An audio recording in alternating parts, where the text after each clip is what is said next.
Olá, bem-vindos ao nosso programa Análise Diária, onde fazemos análise dos preços da Bitcoin com o nosso software Wild Horses e dados do mercado agora.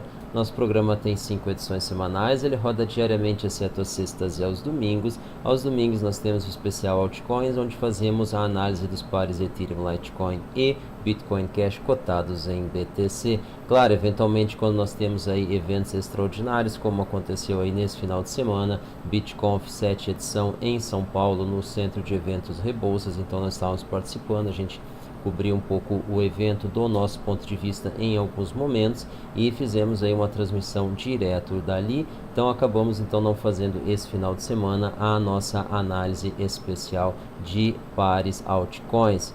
Então, vamos então aos gráficos. Antes de iniciar as análises, não se esqueçam de assinar o nosso canal e ativar as notificações para ser avisados de novas edições de nosso programa como essa.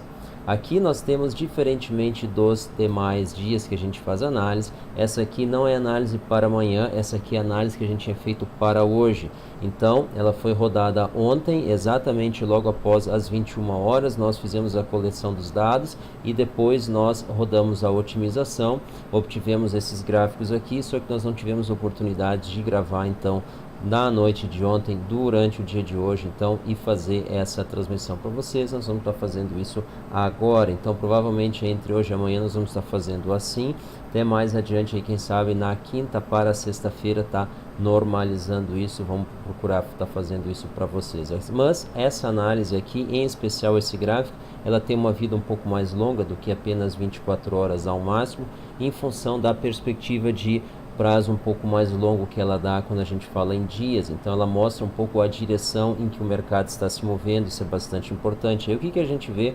O volume teve um recuo, nós estamos aqui com uma tarja alaranjada referente ao volume que aconteceu ao longo do dia de ontem, e ele está a 1,5 desvios padrão acima da média, então apesar de ser um volume menor, ainda é um volume alto, isso é muito importante, dada a posição então aqui que os preços encerraram o dia de ontem, ou seja, ontem às 21 horas, praticamente 24 horas atrás.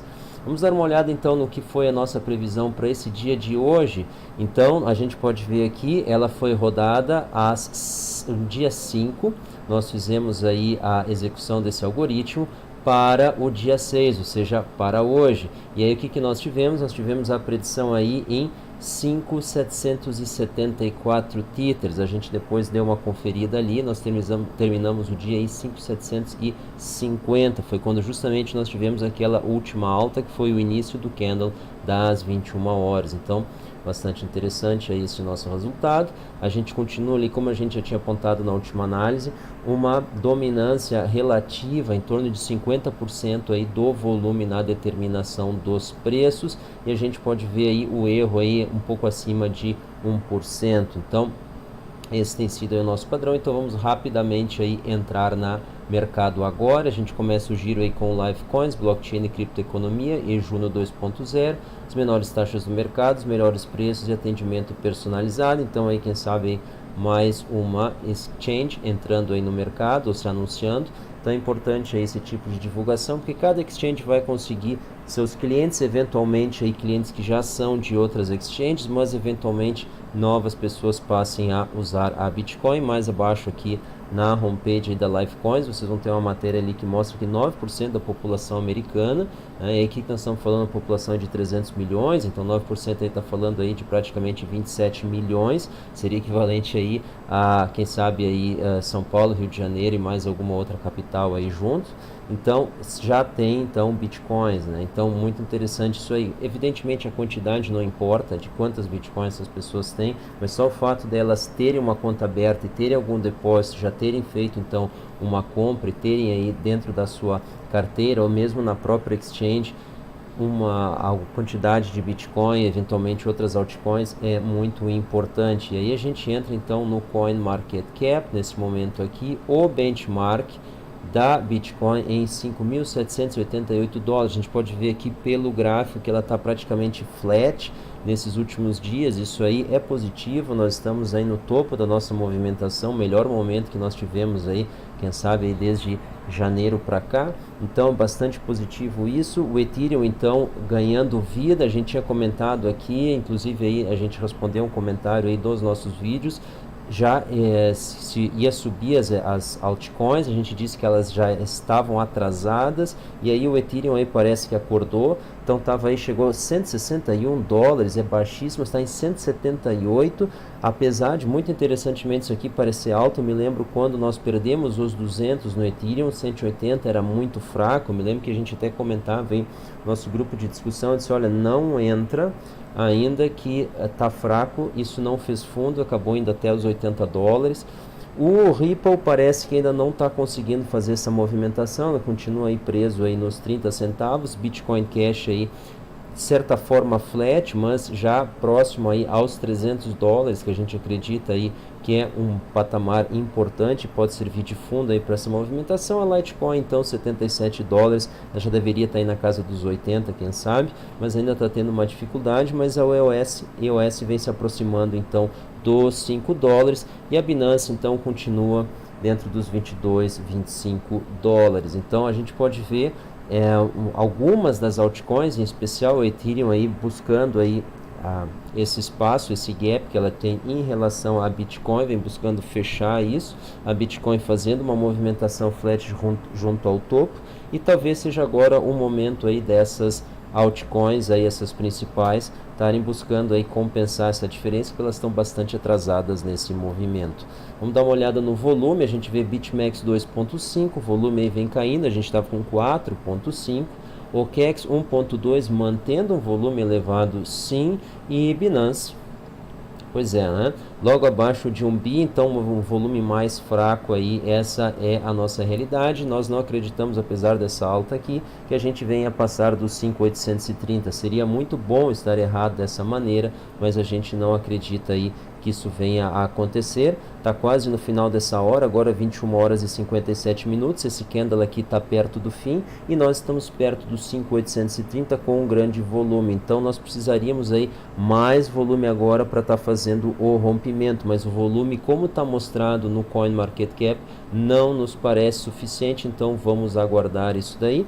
Quem sabe aí nas próximas horas a gente consegue fazer esse rompimento, seria muito bom, mas mais importante do que fazer o rompimento é de fato conseguir ficar acima dessa resistência. A gente pode ver que essa faixa aí, praticamente dos 5.730 a 5.830, tem segurado aí as oscilações aí já faz bastante tempo. Evidentemente nós tivemos aí rápidos escapes, mas a gente acabou retornando, é exatamente isso aí que a gente fala. Está na hora de ter um rompimento definitivo. Para quem acompanha então o nosso boletim, a gente vai concordar que nós conseguimos apontar corretamente aí o mergulho que os preços deram quando nós perdemos aqui a casa dos 5.770, 5.760. Então a gente conseguiu avisar aí logo após as 20 horas aí que a gente estava vendo uma fraqueza no volume. Foi exatamente aqui quando esse candle aqui estava perto do fim, em função do volume muito baixo. Porém, é forçoso admitir, nós imaginávamos que nós teríamos mais algumas horas de estabilidade nos preços com baixo volume, mas a gente enxergava esse movimento aqui de baixo acontecendo. Ele caiu. Quando a gente viu no volume aqui que ele começou a normalizar, ou seja, nós começamos a ter um candle de alta, sim, porém com um volume ordinário novamente, a gente imaginou que esse movimento tivesse acabado e que daí os preços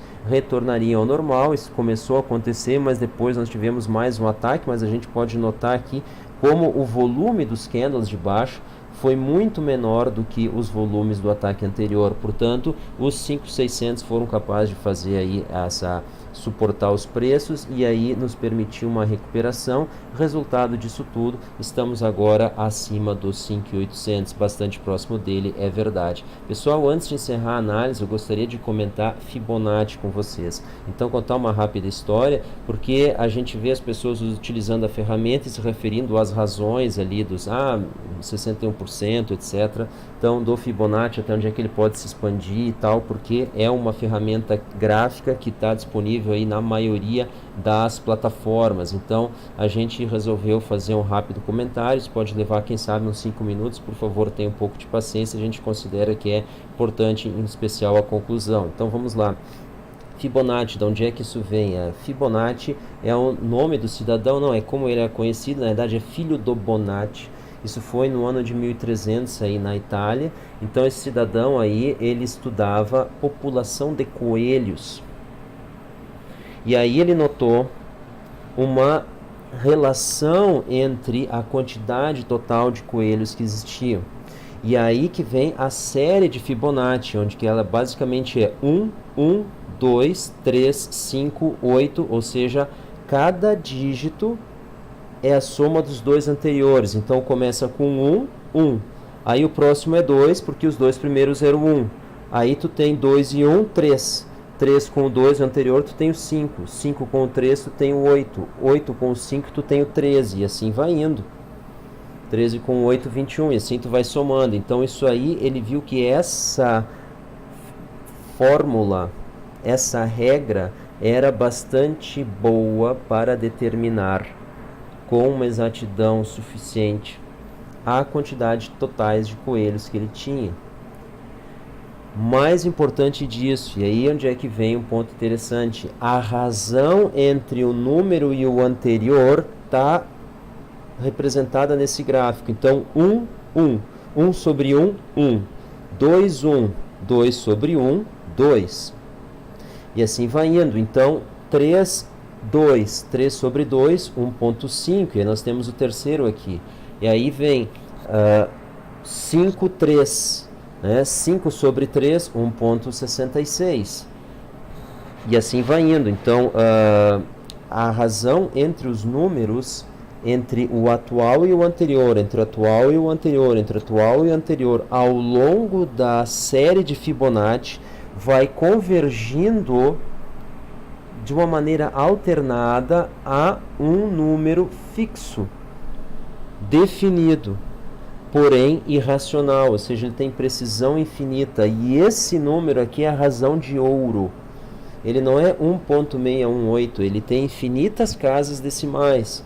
E daí que isso aqui retrata exatamente o que eu quero chamar a atenção. A razão de Fibonacci que se usa nas ferramentas técnicas, ela assume essa razão infinita aqui.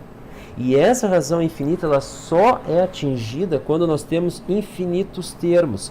E daí, onde é que isso aplica em análise técnica? Bom, quando nós estamos aplicando isso em mercados recentes, ou em mercados de pouca liquidez, nós não temos ainda dados suficientes para que a razão de expansão e retração se dê exatamente na razão de Fibonacci. Porém, mercados mais líquidos e com mais tempo, por exemplo, Dow Jones, que existe desde antes de 1900, já era negociado, aí sim a gente tem liquidez e tempo histórico que chega.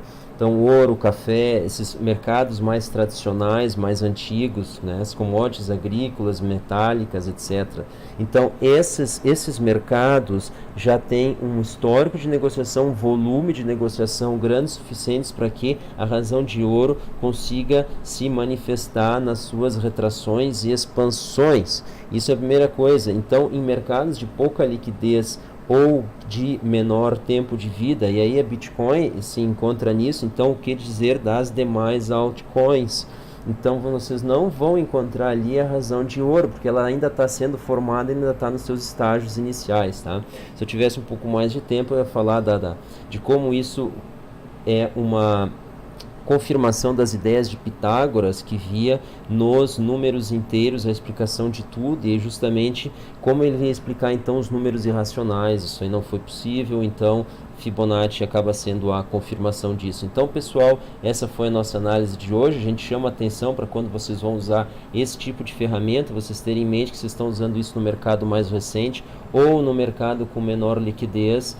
Vocês talvez tenham dificuldade de verificar os preços se expandindo ou se retraindo dentro delas. Um outro ponto é que existem vários níveis, porque vocês podem aplicar ela a raiz quadrada dela, ou ela ao quadrado, etc., vocês podem aplicar múltiplos dessa razão, ou seja, você não precisa ficar no primeiro nível, você pode ficar em um subnível de expansão ou num sobrenível de expansão, ou seja, aplicando 2 ou 3 vezes essa razão de Fibonacci. Bom, e aí, quando vocês vão saber, ou quando a gente pode saber se ela vai parar num nível ou vai seguir? É por isso que a gente considera o volume, que ele dá uma ideia da inércia que está tendo naquela movimentação dos preços. Dificilmente um volume simplesmente desaparece, ele desaparece se manifestando nos preços, encontrando uma certa resistência ou não da contraparte, que seriam força compradora caso eles estejam caindo ou força vendedora caso eles estejam subindo. Ok, pessoal? Muito obrigado pela atenção, muito obrigado pela audiência e a gente espera encontrar vocês aqui nas próximas edições dos nossos programas. Pessoal, muito obrigado mais uma vez, um bom fim de dia, bons negócios. Tchau!